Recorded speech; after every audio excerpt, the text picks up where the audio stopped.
years. Mm. And because I thought she was probably one of the coolest female characters on television. And when they got rid of Ziva for no apparent reason and brought in this, like, hi, I'm a blonde chick, just like every other blonde chick in every other show, it lost some of the chemistry and certainly some of the interest for me, which I guess sounds weird because I guess I should be watching for DiNozzo and Gibbs, and I'd rather see Ziva. Yeah, she was a great character. My understanding is the actress got tired of it and didn't want to do it anymore. I have one minute criticism of the show in the way they did with the Ziva character, considering how she was a very funny character, a very tough character, a very smart character, and undoubtedly a really good-looking actress playing her. Here's the thing. So I have made one trip to Israel in my life, and as far as I can tell, the country has surpluses of three things. One, really attractive women. Two, automatic weapons. Three, really attractive women holding automatic weapons. So which I imagine that was cut down on the sexual harassment, I think. I've been to Israel twice, and I'll vouch for all of those things.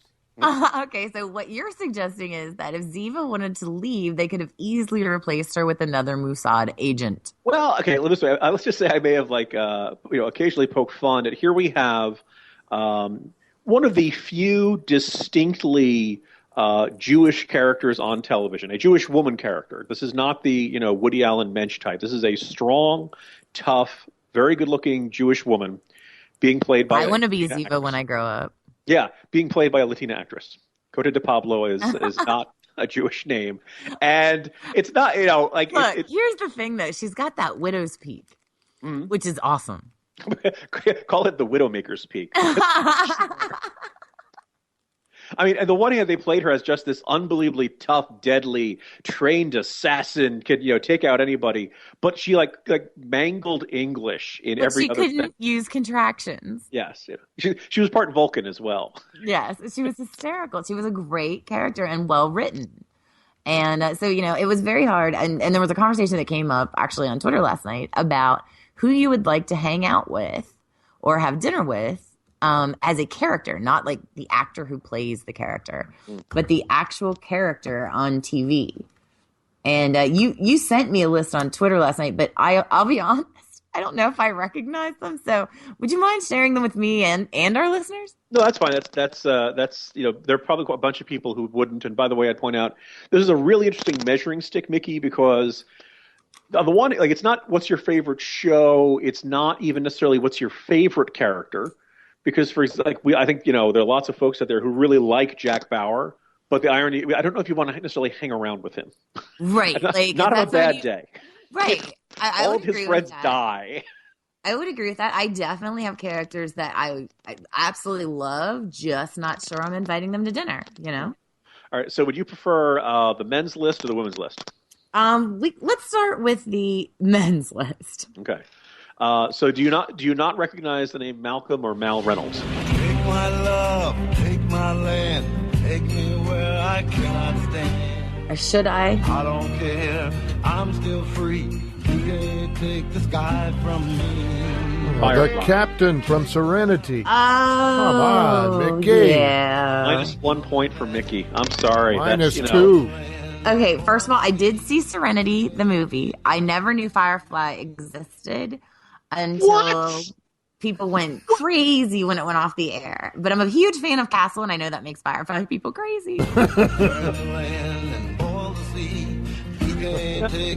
wouldn't even say. I just like Mickey. I don't even know you anymore. Who are you? Who is that woman? All right, next time I have watched a couple Firefly episodes since seeing Serenity, but I'm not someone who would be able to recognize them immediately by name. So I do apologize to our listeners, to you. If I showed you I shall hang my head in shame for not being a fan. Right. I'll run down. Edison Carter, most people wouldn't recognize. Nobody remembers Max Headroom. I'm not going to gripe that. Max Headroom here, and I'm looking for some atmosphere. There you go. I remember Max Headroom because I'm old. Now, Edison Carter was the kind of the human counterpart, but yeah. So Dale Cooper. This is make or break, Mickey. Oh! Is this from Twin Peaks? All right, ding, ding, ding, ding. All right, give her a point for that. Thank God, I got that one right. Woo! Yeah, and so the UK version of Coupling. Ah, yes. I just never actually remember the characters' names. Okay, Steve was kind of the reasonably the most ordinary of the guy, the non-insane male character, but still very Interesting funny. mix you've got Yeah. in there, Mr. Garrity, of people you'd want to hang out with and have at your dinner party. Yes. Do you watch the Flash on the CW right now? What do you think? Okay. Well, I know you have two X chromosomes, so I'm guessing no. Look, I'm not hating on those of us X chromosome having people that like sci-fi. It's just not my genre. Okay. This is a surprise. I remember them talking about how much they loved the actor. I think his name is Grant Gustin, who they were building the show around. I remember thinking, we'll see. And he really does have this, young, boyish charisma, reminding me a bit of what I think my little guys might grow up into. Bright and driven, and occasionally. Would we know him from anything else? Not that I know of. Okay. I have to go consult. There's an IMDb for you. Yeah. And then from the last one, did you watch the Sports Night? I know we all hate Aaron Sorkin. Wait, do you mean with Josh Charles? Yes. Okay, yes. I watched that. Yeah, again, I'm not going to remember characters' names, but yeah, Josh Charles. So say Aaron Sorkin can be one of the most insufferable human beings on the planet, but when he gets off the political soapbox, I think he's a pretty darn good writer. And that was just a fun, we all kind of have figured ESPN was a really fun place to hang around, and here is a fictional depiction of that that kind of suggests that these are two guys who sometimes pick on each other, but, deep down have this very close-knit friendship. And so I kind of figured that would be my round table of guys to hang around with. Well, and certainly not intended to be part of the segment, but certainly appropriate at this time, too. It was when we were interested in ESPN and SportsCenter, and obviously we lost a great earlier, and when we lost Stuart Scott. And it was a very sad day on Sunday morning, not just because obviously we had our own pains in the AFC. However, it was legitimately a sad day for I think all sports fans. Oh, anyone who grew up and really grew up when SportsCenter was coming up and all the things and catchphrases that he said and that he created. Stuart Scott touched so many lives. I hope that he knew how many people he reached. Yeah, it was one of those deaths that you wouldn't have figured you could feel so strongly about a guy who, 11 o'clock on weeknights would tell you the scores and say some funny things about it. And yet, I think there are a lot of people who never met him who felt like they had lost a friend. And, it was kind of fascinating to see. That's the sign of a great broadcaster, though. Yeah.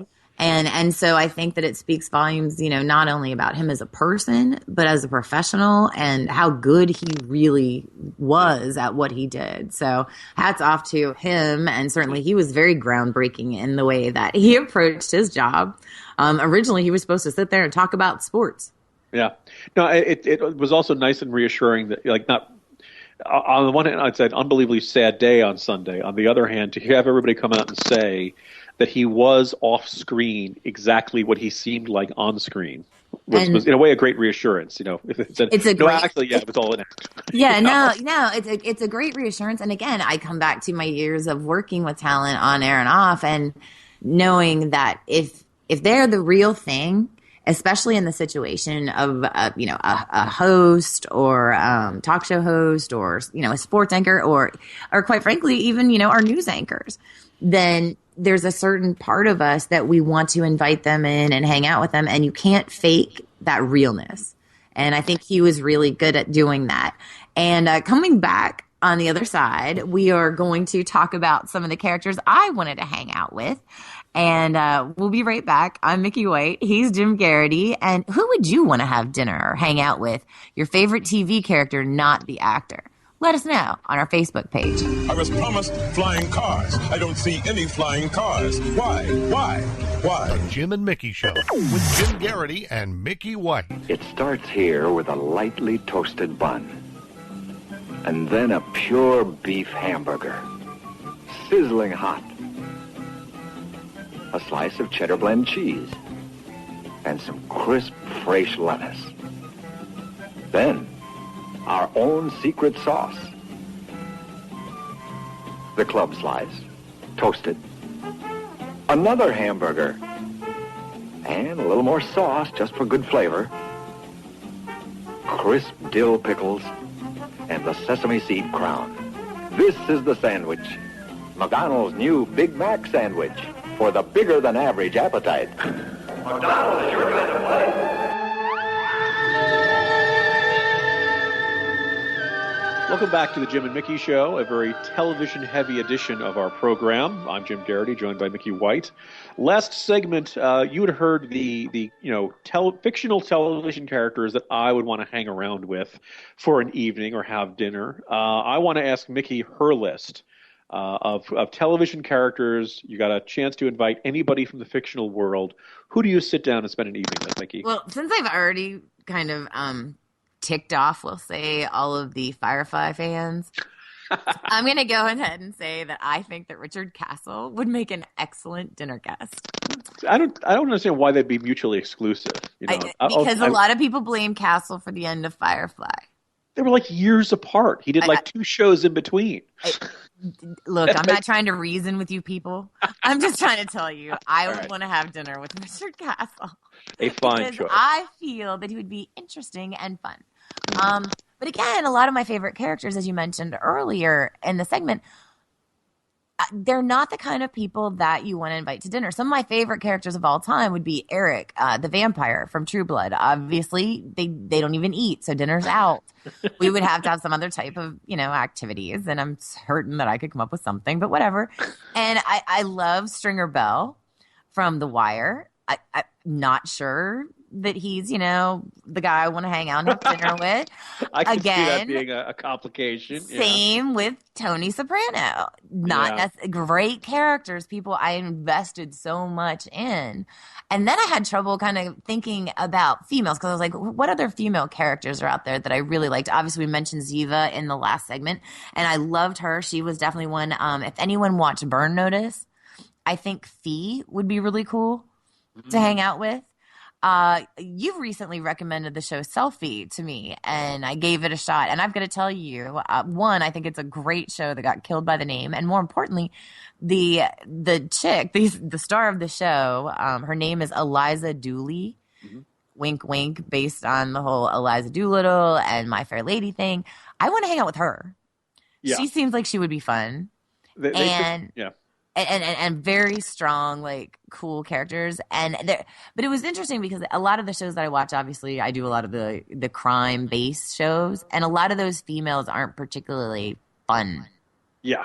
No, I'd agree. Most of the procedurals don't have particularly warm or most of the time you're watching crouched over bodies, and there's only so much personality. Although I will say that Derek Morgan from Criminal Minds, played by Shamar Moore, he would definitely be invited to dinner. That's all I'm saying. Noted. Mm-hmm. Okay. It was one of those things. And again, when we started talking about this and throwing the idea around, it's not just the characters that you want to hang out with. There are characters that you don't want to hang out with. Yeah, you put this to me and really the whole world on Twitter last night. And, like I mentioned the example of 24. I think for example, I enjoy Homeland. If you sit down with Carrie Matheson, halfway through the dinner, she'll start screaming that you're a sleeper agent and having some sort of psychotic breakdown. Saul might be okay. Saul I'd add to my men's list. The wise mentor character, but really, a lot of good. Yeah. Now give us your females, because like I said, I tried to mix mine up. I wasn't really able to do like a girls and a boys list. It's like I liked Piper, and I definitely liked the Charm sisters, but I preferred the originals. But the thing that made them best was Piper and Phoebe. So, that kind of thing. But again, I didn't you broke yours into men and women. Yeah, and I don't know whether I'm just a discriminatory type. No, I think the word type is key here in this particular sentence. I will run down the list, and I will just kind of observe that this stemmed from, at some point we're working on an article on the 25 greatest television characters of all time. So the women I would invite to a big collegial, let's say platonic dinner to start. Audrey Horne of Twin Peaks, Elaine Benes from Seinfeld, Inara Serra from Firefly, Theora Jones from Max Headroom, Ziva David we mentioned. Max Black is from the Two Broke Girls, which is generally not that good a show. I'm sorry. Yeah, What? Which but I one like is that she? character. Is she the okay?